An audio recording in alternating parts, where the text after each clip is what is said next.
नमस्कार, समाचारों में आप सभी का स्वागत है। मैं हूं जया सिन्हा। शुरुआत करेंगे इस वक्त की सुर्खियों के साथ। कनाडा में एक मामले से जुड़ी जांच के दायरे में भारतीय उच्चायुक्त समेत अन्य भारतीय राजनयिकों को शामिल करने के मुद्दे पर विदेश मंत्रालय ने दर्ज की कड़ी आपत्ति। कहा, कई बार मांगने के बाद भी कनाडा से नहीं दिए सबूत। कनाडा के पीएम ट्रूडो का भारत विरोधी रवैया जग जाहिर। जल जीवन मिशन की अनियमितता को लेकर झारखंड में मंत्री मिथिलेश ठाकुर के घर, उनके करीबियों, आईएएस सहित कई अन्य के 20 ठिकानों पर ईडी की रेड। मंत्री के भाई विनय ठाकुर, निजी सचिव हरेंद्र सिंह के घर सहित कई विभागीय इंजीनियर्स के यहां छापेमारी। उत्तर प्रदेश के बहराइच में फिर भड़की हिंसा। दंगाइयों ने कई वाहनों को किया आग के हवाले। सीएम योगी आदित्यनाथ ने डीजीपी से की बात। जरूरत पड़ने पर लखनऊ से भेजे जाएंगे वरिष्ठ अधिकारी। कोलकाता में जूनियर डॉक्टरों का आमरण अनशन जारी। आज बंगाल के मुख्य सचिव करेंगे हड़ताली डॉक्टरों से बातचीत। कल आईएमए करेगा देश भर में एक दिन का उपवास।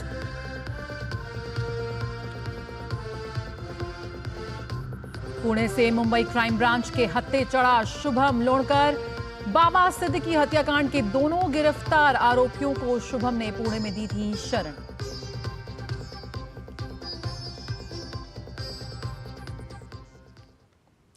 और शुरुआत करेंगे इस वक्त की अहम खबर के साथ। कनाडा में एक मामले से जुड़ी जांच के दायरे में भारतीय उच्चायुक्त समेत अन्य भारतीय राजनयिकों को शामिल करने के मुद्दे पर विदेश मंत्रालय ने कड़ी आपत्ति दर्ज की है। विदेश मंत्रालय ने कहा है कि कई बार सबूत मांगने के बाद भी कनाडा ने नहीं दिए सबूत और कनाडा के पीएम ट्रूडो का भारत विरोधी रवैया जग जाहिर है। इस वक्त और जानकारी के साथ हमारे साथ जुड़ रही है हमारी संवाददाता मेघना देव। मेघना, कनाडा के रवैये पर यहाँ पर कड़ी प्रतिक्रिया जाहिर की है यहाँ पर भारत ने। ये जो पूरा मामला है जिसकी जांच के दायरे में भारत उच्चायुक्त और अन्य भारतीय राजनयिकों को शामिल किया गया है, इस पूरे मामले पर जरा बताइए थोड़ा विस्तार से।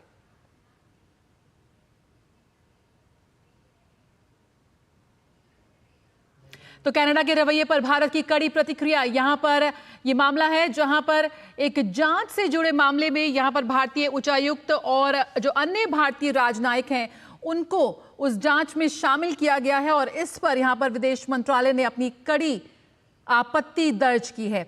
और ये मामला पहले भी आया था, तब सबूत भी मांगा था यहां पर विदेश मंत्रालय ने, लेकिन कनाडा की तरफ से वो जो सबूत थे वो नहीं मुहैया कराए गए। इस पर भी विदेश मंत्रालय ने यहां पर अपनी कड़ी प्रतिक्रिया जाहिर की है और इस पूरे मामले पर हम आपको आगे भी अपडेट देते रहेंगे। लेकिन यहां पर रुक करेंगे झारखंड का, जहां पर एक बार फिर ईडी ने भ्रष्टाचार की जांच के सिलसिले में अपनी कार्रवाई तेज कर दी है। ईडी ने रांची में आज सुबह कई स्थानों पर एक साथ दबिश दी है। बताया जा रहा है कि मामला जल जीवन मिशन में अनियमितता से जुड़ा हुआ है, जिसके अनुसंधान के सिलसिले में ईडी छापेमारी कर रही है। ईडी की ये छापेमारी रांची के रातू और मोरहाबादी इलाके में चल रही है। चाईबासा में भी छापेमारी की खबर है। ईडी रांची और चाईबासा में 20 ठिकानों पर छापेमारी कर रही है। आईएएस मनीष रंजन, मंत्री मिथिलेश ठाकुर के पीएस हरेंद्र सिंह और मंत्री के भाई विनय ठाकुर समेत कई विभागीय इंजीनियर से जुड़े ठिकानों पर दबिश की सूचना है।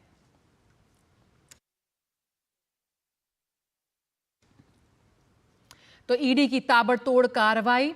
जल जीवन मिशन जो सरकार की योजना है उसमें गड़बड़ी का मामला है, लेकिन आखिर ये मामला क्या है, आइए आपको बताते हैं। दरअसल हेमंत सोरेन की सरकार में मंत्री मिथिलेश ठाकुर ने पेयजल योजना से जुड़े इस पूरे मुद्दे को लेकर यहां पर अगर खबर आ रही है आगे आपको बता दें। हेमंत सोरेन की सरकार में मंत्री मिथिलेश ठाकुर पेयजल स्वच्छता मंत्री थे। उनके कार्यकाल के दौरान इस मिशन की आड़ में पहली बार वर्ष 2019 में 1 करोड़ 32 लाख, वर्ष 2022 में 6 करोड़ और जून 2023 में 14 करोड़ रुपए ट्रेजरी से निकाले गए। ये पैसे SBI, axis bank, ICICI bank, HDFC bank और बैंक ऑफ इंडिया में 15 से अधिक खातों में जमा किए गए। ये खेल लगातार चल रहा था। तभी पिछले साल जून में चंद्रशेखर वहां कार्यपालक अभियंता पद पर आए। इस अधिकारी के हस्ताक्षर से भी 60 करोड़ का चेक ट्रेजरी में जमा कर दिया गया था। 14 करोड़ की निकासी भी हो गई थी। जांच के लिए मामला विभाग में आया तो इस पूरे घोटाले का पर्दाफाश हुआ।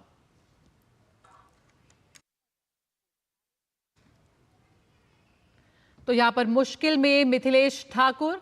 झारखंड में जल जीवन मिशन योजना में एक बड़ा घोटाला सामने आया है और इसमें मंत्री मिथिलेश ठाकुर के साथ साथ और भी कई नामों पर इस वक्त सवाल उठ रहे हैं और इसी से जुड़ी है ईडी की कार्रवाई। सुबह से ही ईडी की लगातार कार्रवाई जारी है और आपको बता रहे हैं जिस तरह से हमने शुरुआत की कनाडा की खबर से जुड़ी हुई। कनाडा में एक मामले से जुड़ी जांच के दायरे में भारतीय उच्चायुक्त समेत अन्य भारतीय राजनयिकों को शामिल करने के मुद्दे पर विदेश मंत्रालय ने कड़ी आपत्ति यहां पर दर्ज की है। विदेश मंत्रालय ने कहा है कि कई बार सबूत मांगने के बाद भी कनाडा ने सबूत मुहैया नहीं कराए। साफ तौर पर कनाडा का जो भारत विरोधी रवैया है वो यहां पर सबके सामने आ गया है। कनाडा के पीएम ट्रूडो ने यहाँ पर उनके भी बात यहाँ पर आई है कि किस तरह से वो लगातार जो भारत विरोधी उनके बयान और रवैया हैं वो अब सबके सामने आ चुका है और यहाँ पर विदेश मंत्रालय ने इस पूरे मुद्दे पर, इस पूरी खबर पर यहाँ पर अपनी कड़ी प्रतिक्रिया साफ तौर पर जताई है। और मेघना देव इस वक्त हमारी संवाददाता इस मुद्दे पर हमारे साथ जुड़ रही हैं और जानकारी के साथ। मेघना, सबसे पहले यहाँ पर जानना चाहेंगे क्या कुछ विदेश मंत्रालय ने कहा, कड़ी प्रतिक्रिया यहाँ पर दर्ज कराई हैं क्योंकि भारतीय राजनयिकों को और भारतीय उच्चायुक्त को इस तरह से किसी भी जांच में शामिल नहीं किया जा सकता।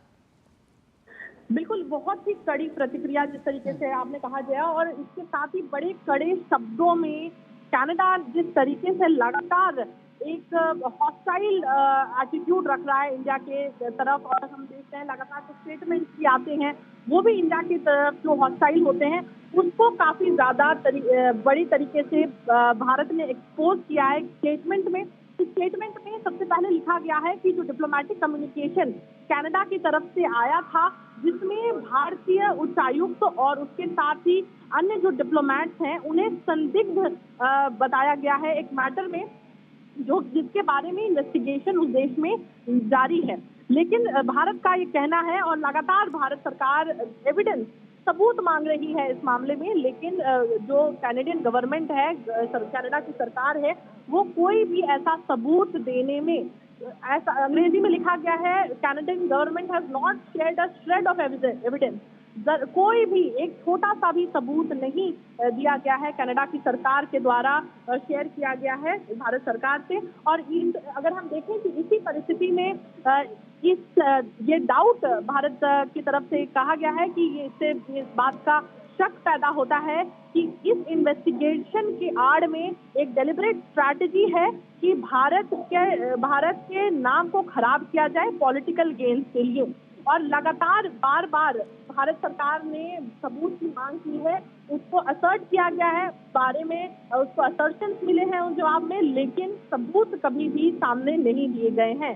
तो इस चीज को बहुत सख्त शब्दों में लिखा गया और उसके साथ ही जिस तरीके से हाई कमिश्नर की बात हो रही है कि भारतीय उच्चायुक्त का भी के ऊपर संदेह किया जा रहा है, ऐसा जो डिप्लोमेटिक कम्युनिकेशन कनाडा की तरफ से आया है उसमें इस चीज को भारत सरकार ने स्टेटमेंट में लिखा है कि भारत सरकार, अगर हम देखें तो जो हाई कमिश्नर हैं संजय कुमार वर्मा, वो भारत के सबसे सीनियर मोस्ट सर्विंग डिप्लोमेट्स में से एक है जिनका एक बहुत ही डिस्टिंग्विश्ड कैरियर रहा है, 36 साल से सेवा में हैं और जापान, सूडान हो, इटली, वियतनाम, चाइना, तुर्की ऐसे देशों में एम्बेसडर की भूमिका निभा चुके हैं, एम्बेसडर के पद को संभाल चुके हैं। तो इस तरीके से जो भी एस्पर्शन और जो भी उनके ऊपर इल्जाम लगाए जा रहे हैं कैनेडियन सरकार के द्वारा वो बेहद ही निंदाजनक है। अगर हम देखें तो उनको कंटेम्प्ट से उसको ट्रीट करना चाहिए ऐसे स्टेटमेंट को। और उसके साथ ही अगर देखें तो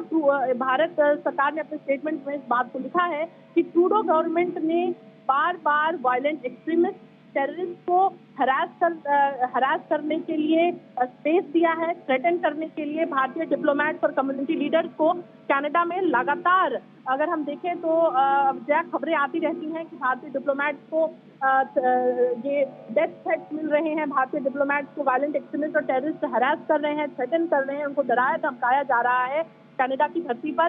तो इससे देख सकते हैं कि उनको ही नहीं, भारतीय जो नेता हैं उनके भी डेथ थ्रेट कनाडा में ऐसे जो एक्सट्रीमिस्ट और टेररिस्ट बैठे हैं वो ये ऐसे थ्रेट देते हैं, तो उसके बावजूद उनके खिलाफ कोई कार्रवाई नहीं हुई है। और इन एक्टिविटीज को फ्रीडम ऑफ स्पीच के नाम पर इन एक्टिविटीज को जस्टिफाई किया जाता है।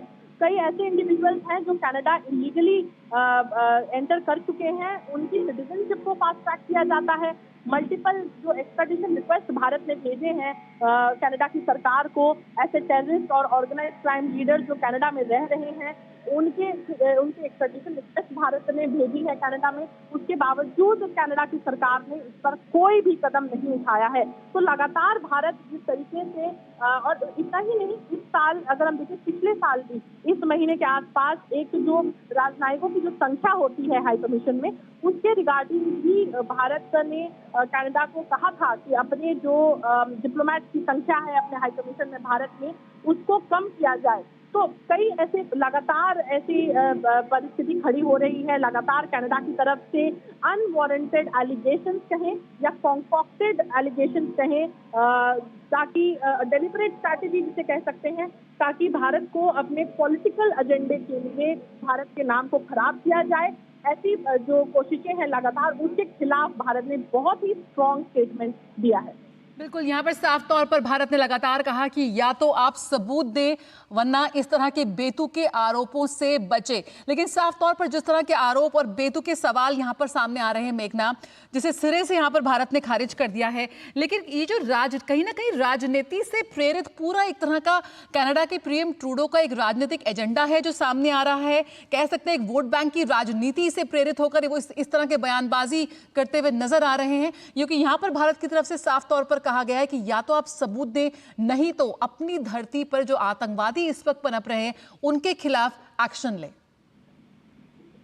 बिल्कुल, और स्टेटमेंट में देखिए जया साफ तौर पर लिखा गया है कि किस तरीके से अपने राजनीतिक फायदे के चक्कर में प्रधानमंत्री जस्टिन ट्रूडो ने भारत के खिलाफ कई ऐसी चीजें की हैं। अगर हम देखें उनकी 2018 की यात्रा में भी उन्होंने अपने अगर हम देखें अपने वोट बैंक के फेवर में कई ऐसी चीजें की थी, कई ऐसी मीटिंग्स की थी जो कि उन्हें एक अगर हम देखें ऑफिशियल विजिट पर नहीं करनी चाहिए थी। उसके अलावा अगर देखें तो 2020 में भी उन्होंने भारतीय राजनीति में अपने इंटरफेरेंस और अपने बयानों से उन्होंने इस बात को साफ कर दिया कि किस तरीके से वो, और खासतौर पर उनकी कैबिनेट को अगर देखें तो कई ऐसे इंडिविजुअल्स हैं उनकी कैबिनेट में जो कि ओपनली एक्सट्रीमिस्ट और सेपरेटिस्ट एजेंडा जो भारत के खिलाफ चलाते हैं उनसे एसोसिएटेड हैं।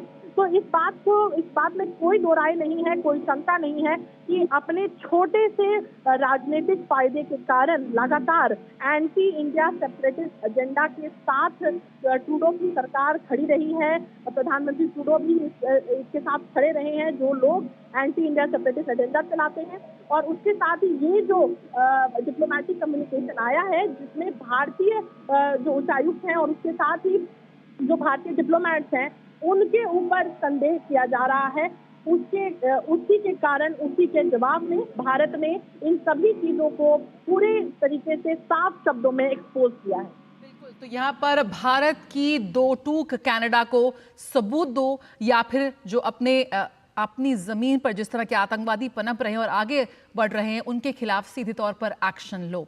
बहुत बहुत शुक्रिया मेघना फिलहाल इस जानकारी के साथ जुड़ने के लिए। तो यहाँ पर विदेश मंत्रालय की कड़ी प्रतिक्रिया कनाडा के इन बेबुनियाद आरोपों और बयानबाजी पर। खबरों में आगे बढ़ते हैं, विदेश मंत्री डॉक्टर एस जयशंकर ने ई माइग्रेट पोर्टल और मोबाइल ऐप V2.0 का उद्घाटन किया। मंत्रालय ने ECR यानी कि इमिग्रेशन चेक रिक्वायर्ड देशों में नौकरी चाहने वालों के कल्याण और बेहतर जानकारी के लिए ई माइग्रेट 2.0 लॉन्च किया। वर्ष 2014 में ई माइग्रेट पोर्टल को लॉन्च किया गया था। पोर्टल पर 2.81 लाख नियोक्ता पंजीकृत हैं। ये पोर्टल भारतीय श्रमिकों के विदेश में जाकर रहने और काम करने की प्रक्रिया को ऑनलाइन और पारदर्शी बनाने में काफी मददगार रहा है। भारत के 21 देशों के साथ प्रवासन साझेदारी है, जिसका लाभ श्रमिकों को मिल रहा है।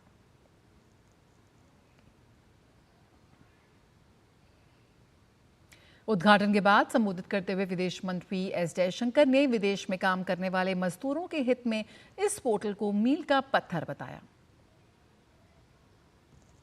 The launch of eMigrate portal v2.0 is a testament to our continuing efforts to create a safer, more transparent and inclusive mobility for Indian labour, and marks a significant milestone in our efforts to safeguard the welfare and interests of our citizens.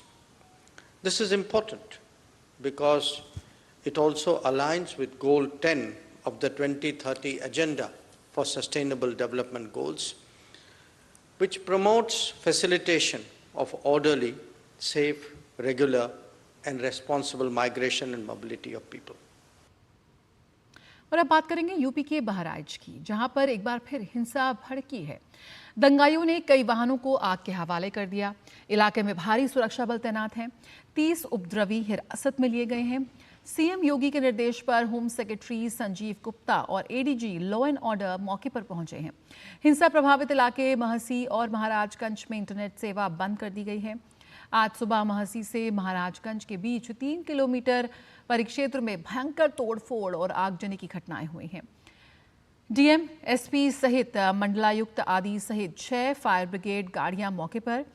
1 kilometre पहले से महसी में जाने से उन्हें रोक दिया गया। दरअसल आज सुबह जैसे ही वहां हिंसा की खबरें आई, फौरन सीएम योगी आदित्यनाथ ने डीजीपी से बात करके ताज़ा अपडेट लिया और कहा कि सीएम योगी ने डीजीपी को ज़रूरत पड़ने पर लखनऊ से सीनियर अधिकारियों को बहराइच भेजने के निर्देश दिए हैं। दूसरी ओर विधायक के मनाने पर मृतक राम गोपाल मिश्र के परिजन अंतिम संस्कार के लिए पार्थिव शरीर को ले गए। सीएम से बात करके विधायक परिजनों से मिलने आए और कार्रवाई का आश्वासन दिया। कल की घटना के बाद महसी चौकी इंचार्ज और हरदी थाने के प्रभारी हटाए जा चुके हैं। योगी आदित्यनाथ ने बहराइच के महसी में माहौल बिगाड़ने की कोशिश करने वालों के खिलाफ सख्त कदम उठाने के आदेश दिए हैं। उन्होंने अधिकारियों को निर्देशित किया है कि उपद्रवियों की पहचान कर उनके खिलाफ कठोरतम कार्रवाई सुनिश्चित करें। विसर्जन के दौरान हुए बवाल में 2 लोगों को गोली लगी थी, जिसमें 20 वर्षीय राम गोपाल की मौत हो गई, जबकि 30 वर्षीय राजन घायल हैं। उत्तर प्रदेश के बहराइच में दुर्गा प्रतिमा विसर्जन के दौरान हुए पथराव और फायरिंग में एक युवक की मौत के बाद आज एक बार फिर वहां पर हिंसा की खबर है। पुलिस ने अब तक 30 उपद्रवियों को हिरासत में लिया है और इस मामले में सीएम योगी आदित्यनाथ एक्शन में हैं।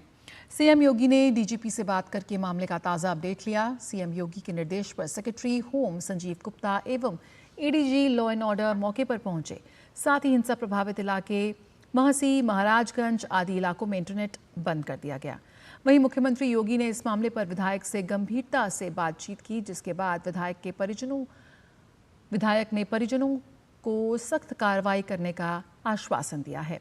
वहीं मृतक रामगोपाल मिश्र के परिजन अंतिम संस्कार के लिए पार्थिव शरीर को ले गए हैं।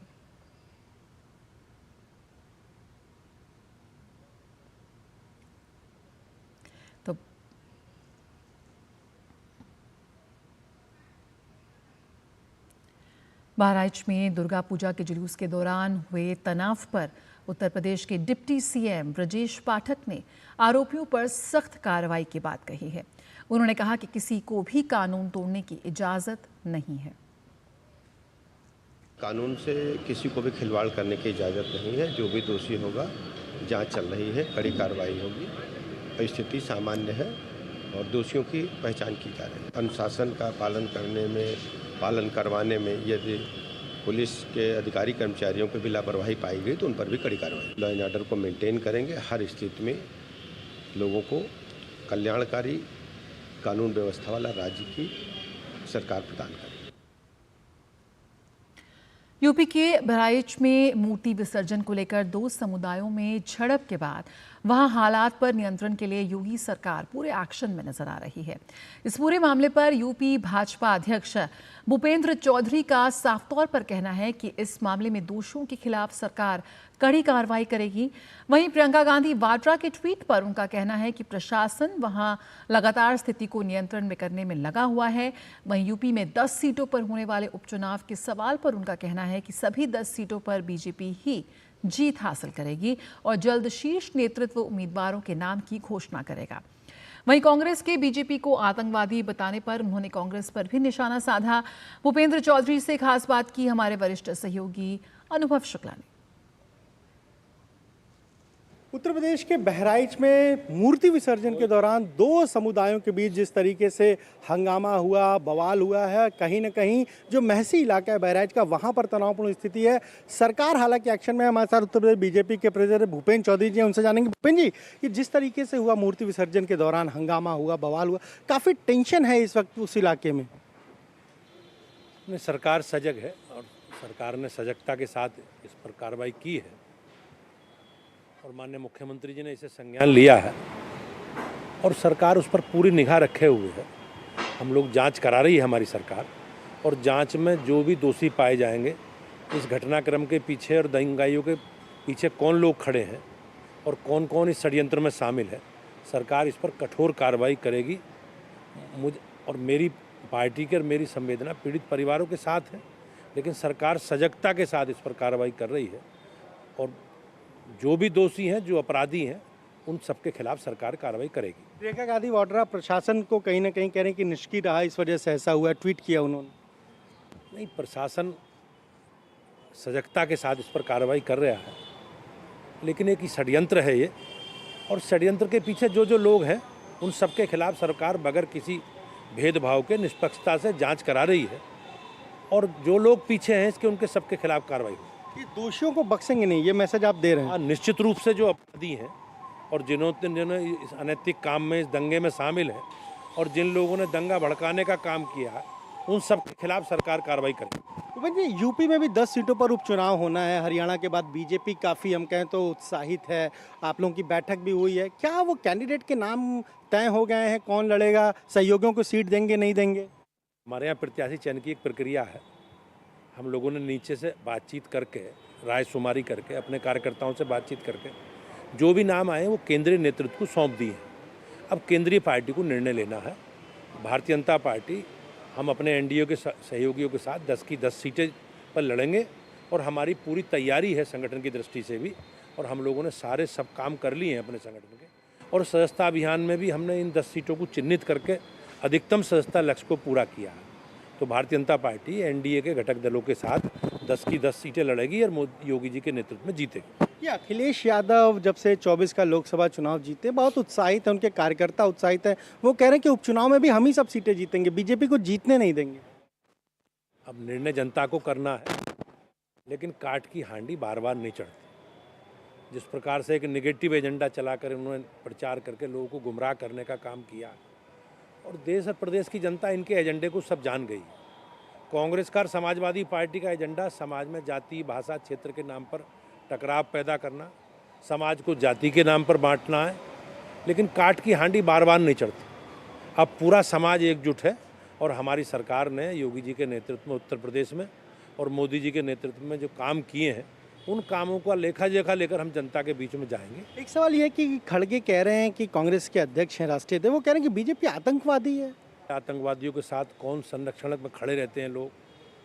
किस प्रकार से कांग्रेस की सरकारों के समय जगह जगह बम विस्फोट होते थे, दंगे होते थे, और बड़े बड़े नरसंहार कांग्रेस की सरकारों के समय हुए, चाहे 1984 का दंगा हुआ, और किस प्रकार से उस 84 में दंगों में कांग्रेसी लोगों का हाथ है, कांग्रेस के लोग संलिप्तता पाई जाती है। तो भारतीय जनता पार्टी के हमारे कार्यकर्ता, हम सब लोग एक वैधानिक व्यवस्था के साथ आगे बढ़ रहे हैं और सरकार बगैर किसी भेदभाव के सबको साथ लेकर चल रही है। तो ये आपने सुना, क्या कहना है उत्तर प्रदेश बीजेपी प्रेसिडेंट भूपेंद्र चौधरी का। साफ तौर पर कह रहे हैं कि जो भी बहराइच में हुआ उस पर दोषियों के खिलाफ कड़ी कार्रवाई की जाएगी, साथ ही साथ जो उपचुनाव यूपी में होने हैं उसमें बीजेपी सभी सीटों पर जीत हासिल करेगी। कैमरा से सुमित के साथ अनुभव शुक्ला, डीडी न्यूज़, दिल्ली। रामपुर की जौहर यूनिवर्सिटी की जमीन की लीज रद्द करने के यूपी सरकार के फैसले के खिलाफ दायर मौलाना मोहम्मद अली जौहर ट्रस्ट की याचिका को सुप्रीम कोर्ट ने खारिज किया है। सुप्रीम कोर्ट ने कहा कि इलाहाबाद हाई कोर्ट के आदेश में उसे कोई खामी नजर नहीं आती। इससे पहले इलाहाबाद हाई कोर्ट ने यूनिवर्सिटी बनाने के लिए अधिग्रहित की गई 450 एकड़ से ज्यादा जमीन पर सरकार के नियंत्रण का आदेश दिया था। इस आदेश का ट्रस्ट ने सुप्रीम कोर्ट में चुनौती दी थी। आज सुप्रीम कोर्ट ने यूपी सरकार से कहा है कि वो सुनिश्चित करें कि वहां पढ़ रहे लगभग 300 छात्रों का दाखिला दूसरे शैक्षणिक संस्थानों में हो सके। एनसीपी नेता बाबा सिद्दीकी की हत्याकांड में मुंबई क्राइम ब्रांच लगातार दबिश दे रही है। अन्य आरोपियों की गिरफ्तारी के लिए मुंबई से बाहर भी कई जगहों पर धरपकड़ जारी है। फिलहाल क्राइम ब्रांच ने एक अन्य आरोपी शुभम लोणकर को मुंबई के पास पुणे से गिरफ्तार कर लिया है। शुभम लोणकर लॉरेंस गैंग से जुड़े शुभू लोणकर का भाई है, जिसने सोशल मीडिया पर पोस्ट किया था कि लॉरेंस बिश्नोई गैंग ने हत्या की जिम्मेदारी ली है। इसके साथ बाबा सिद्दीकी हत्याकांड में इस पूरे मामले में अब तक 3 गिरफ्तारी हो चुकी हैं। वहीं बाबा सिद्दीकी की हत्याकांड में न्यायालय ने आरोपी धर्मराज कश्यप को 21 अक्टूबर तक पुलिस हिरासत में भेज दिया है। इससे पहले वकील के दावे के बाद धर्मराज कश्यप का ऑसिफिकेशन टेस्ट कराया गया, जिसमें यह साबित हुआ कि वह नाबालिग नहीं है। दरअसल धर्मराज के वकील ने दावा किया था कि आरोपी नाबालिग है। बता दें कि मामले में मुंबई पुलिस ने 2 आरोपियों को गिरफ्तार किया है और अन्य 2 आरोपियों की तलाश जारी है।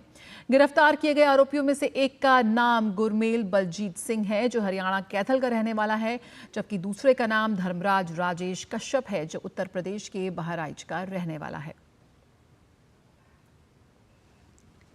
भाजपा प्रवक्ता सुधांशु त्रिवेदी ने बताया कि एनसीपी नेता बाबा सिद्दीकी की हत्या पर महाराष्ट्र के गृह मंत्री और मुख्यमंत्री ने प्रभावी कार्रवाई करने की बात कही है। दुखद हत्या के ऊपर हमारे महाराष्ट्र के गृह मंत्री और मुख्यमंत्री दोनों ने कहा है कि उस पर प्रभावी कार्रवाई की जा रही है और सरकार उसमें जो गुनहगार हैं उनको पकड़ने में भी सफल हुई है कुछ को, और बाकियों के ऊपर उपयुक्त और प्रभावी कार्रवाई होगी। खबरों का सिलसिला जारी रहेगा दूरदर्शन न्यूज पर, लेकिन फिलहाल इस बुलेटिन में इतना ही। नमस्कार।